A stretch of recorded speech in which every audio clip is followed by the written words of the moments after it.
네, 자, 마감전 팬다운 김동현 전문가 연결해 보도록 하겠습니다. 안녕하십니까? 네, 안녕하세요. 네, 뭐 중국장도 좀 많이 밀려 있고요. 오후장 들어오면서 코스닥이랑 뭐 거래소도 하락폭을 좀 더 키우고 있는데요. 오늘 시장 좀 어떻게 판단하고 계십니까?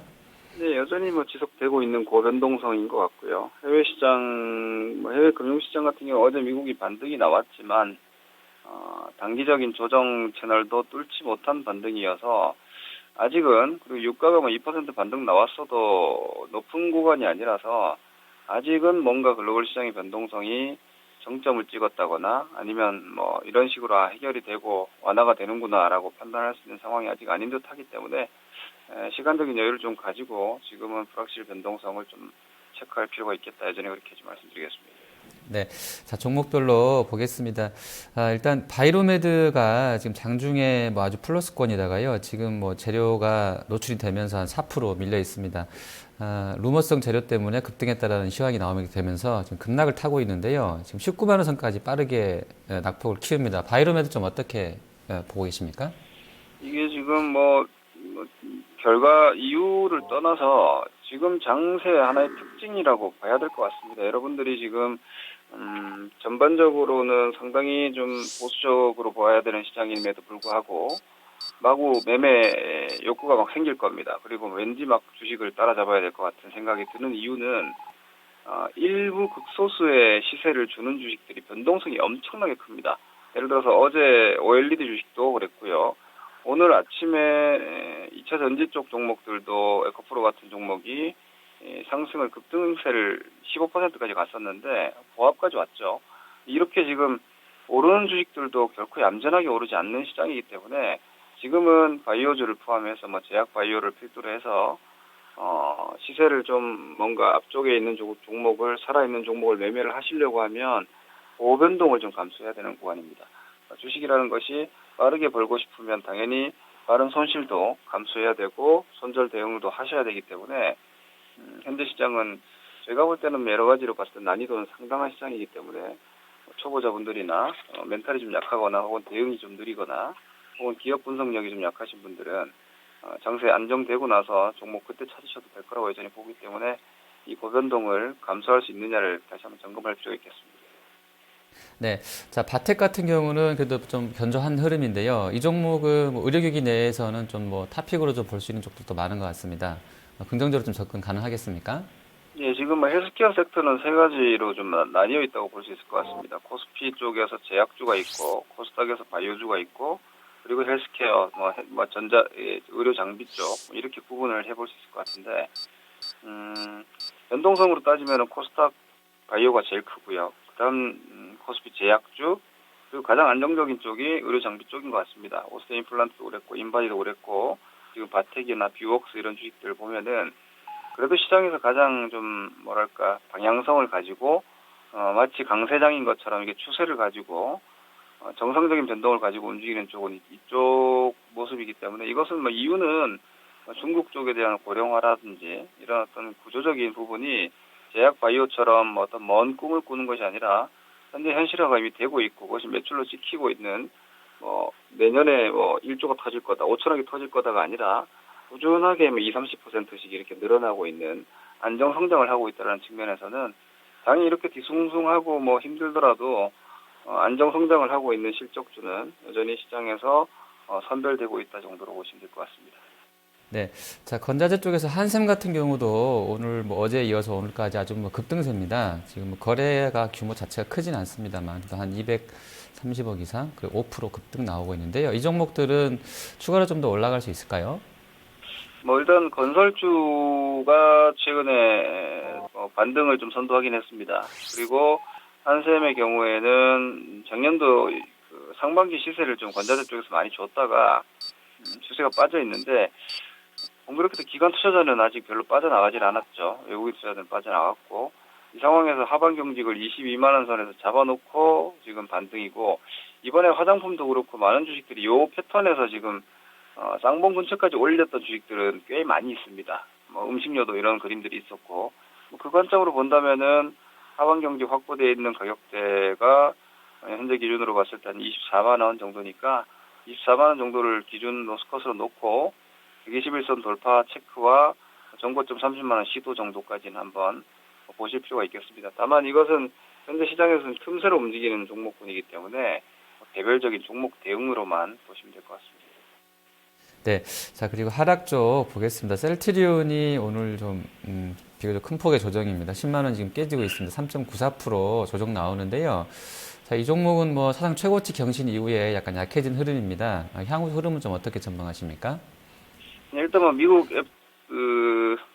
MC마의 미국 FDA 자문위원회 2월 초 예상 그리고 허가는 뭐 3월, 4월 빠르면 3, 4월 예상 이렇게 나오고 있기 때문에 그 재료가 노출되면 좀 주가가 쉬겠지만 일단 뭐 장기적인 시장 캐파 확대에 대한 기대감이 있기 때문에 코스닥 시장이 전 세계에서 가장 강한 이유는 저는 셀트리온이라고 보고 있습니다. 그렇기 때문에 이후에 그 글로벌 시장의 변동성이 좀 더 커지더라도 셀트리온이 뭐 증시 조정이라든지 이런 매물화시키는 타이밍 역할은 하겠지만 9만 원이 구조적으로 훼손되지 않는다라면은 셀트리온은 한 레벨 위쪽으로 올라섰다라고 일단 판단을 하시면 될 것 같고요.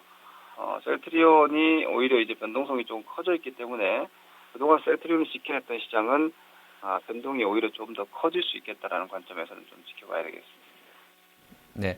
자, 그리고 정유화학 쪽에 오늘 LG화학, 어제도 좀 밀렸었고요. 오늘까지 추가로 약세입니다. 지금 맥쿼리 쪽 창구로 한 6만 개 매도 나오면서 2.6% 밀려져 있는 흐름이고, 5월선도 좀 이탈 나와 있는데요. 어떻게 보고 계십니까? 네, 일단 고개를 좀 단기적으로 숙였고요. 체력 자체가 33만 원 이상에서 좀 약해졌다가 최근에 좀 버티는 모습을 보였으나 이 라인들이 좀 이탈되는 모습을 봤을 때는 주도주군 실적도 좋고 성장 모멘텀도 가지고 있는 이런 주도주군들이 밀리고 있다는 것은 상대적으로 좀 버텨냈던 코스닥의 변동성이 좀 커질 개연성이 좀 있다고 봐야 될 것 같습니다. 오늘 일단 1월 저점을 현재 시간 좀 깨고 있는 상황이고 중국도 3,000포인트가 다시 이탈됐고 3,000을 정부 당국에서 지키고 있지만 중국 실제 시세는 여전히 계속 약하기 때문에 우리 시장이 1900은 뭐 이론적으로 지켜질 수 있지만 1900 이하는 약간 이성을 잃을 수 있는 자리이기 때문에 즉 기본적인 밸류 라인도 이탈이 되고 약간 뭐 불규칙한 변동성이 나올 수 있는 자리이기 때문에 현재 종목군들로 봤을 때는 설령 그런 움직임이 없더라도 현재는 그럴 가능성이 있는 시장이기 때문에 이번 주 내내 말씀드리지만 현재로서는 현금 비중을 좀 가지고 계시는 게 나을 것 같고요. 이 변동성이 좀 완화되고 주식을 조금 더 비싸게 사더라도 현재는 변동성 위험이 좀 너무 큰 상황이 아닌가 여전히 그렇게 보고 있습니다. 네, 자, 그리고 GS건설 같은 경우도 글쎄요, 이번 주 들어서는 상당히 흐름이 좋았었던 상황인데요. 후반 들어서는 좀 약합니다. 오늘도 한 2.5% 조정인데요. 23,000원권에 놓여있는 GS건설 어떻게 좀 대응하는 게 낫겠습니까? 네, 일단 뭐 건설주가 좋은 건 아니라고 봅니다. 업황이 좋은 건 아니고 성장 섹터도 아니고 그렇다고 현재 뭐 아주 가치를 얘기할 정도로 뭐 여러 가지 뭐 재무적인 상황이나 이런 모든 것들이 안정이 돼 있는 상황은 아니기 때문에 과대 섹터에서의 하나의 역할이었다고 보시는 게 맞을 것 같고요. 이 역할은 이번 구간에서는 계속 되지 않을까 싶습니다. 예를 들어서 시장 지수가 여기서 추가적으로 더 떨어지더라도 GS건설 포함해서 건설주들이 저점을 깨지는 않을 것 같고요. 그리고 그 다음번에 반등이 나온다고 하면 그 반등은 또 약간 예민하게 나올 수 있다라는 측면에서는 현재 시장 변동성을 이용하는 트레이딩을 하시는 분들이라면은 일부 비중, 즉 낙폭과대 대상 관련 종목으로서는 건설주는 트레이딩 대상은 될 수 있겠다. 상대적인 방어력은 오히려 좀 강할 수 있겠다라고만 보시면 될 것 같습니다. 네. 자, 점관께서도 지금 그 변동성 말씀해 주셨는데, 푸 쪽이 지금 어제 1월물 만기 끝나고 이제 2월물이 본격적으로 거래되는데, 거래선 보니까 지수 기준으로 1750선 미만의 푸 옵션이 지금 만기일이 아직도 거의 한 달 남았습니다만, 다 지금 아침에 더블 시세가 지금 현재 나오고 있습니다. 괴리율도 보니까 한 1700선 놓여있는 쪽은 3500%까지 아주 강하게 벌어져 있는데요. 당분간은 좀 이렇게 변동성이 커진다 이렇게 좀 봐야 되겠습니까? 네, 이미 변동성은 상당히 커져 있고요. 지금 현재 저는 그렇게 보고 있습니다. 예를 들어서 지금 시장에서 지금 1900대에서 등락이 계속 나오고 있는데 주식 1950 간다고 해서 주식들이 그렇게 많이 올라가겠습니까? 현재 시장이. 그런 관점으로 봤을 때 이 1900에서 저는 너무 오랫동안 주가 지수가 이렇게 비비고 있다라는 게 오히려 좀 불안정한 요인인 것 같습니다. 지지선은 지켜내고 올라가야지 그 지지선이 신뢰감을 가지는 건데 중국도 그렇고 우리도 그렇고 지지선에서 너무 오랫동안 머물러 있기 때문에 이게 무너지면 그 다음 목표치는 현재 시점보다 좀 다운 레벨이 되지 않을까. 그리고 이론적으로 합리적으로 봤을 때는 지켜져야 되는 자리인데 무너진다라면 약간 비이성적인 시세에 대한 우려감. 그래서 외가격 움직임이 대단히 강하게 나오는 것 같습니다. 시장 종목들도 지금 매물도 공백이고 매수세도 좀 소극적이고 거래 대금 자체도 많이 줄어 있고 짧고 강한 변동에 대한 우려감은 1년 중에 한두 번은 뭐 통상적으로 나오는데 그게 이번이 된다면 그것을 피하고 안 피하고는 수익률의 차이가 상당히 많이 날 수 있기 때문에 현재로서는 위로 먹을 것이 단기적으로는 그렇게 크지 않은 상황에서 즉 피했다가 우려했던 조정이 나오지 않았을 때 다시 매수한다고 해도 별로 크게 잃을 건 없습니다.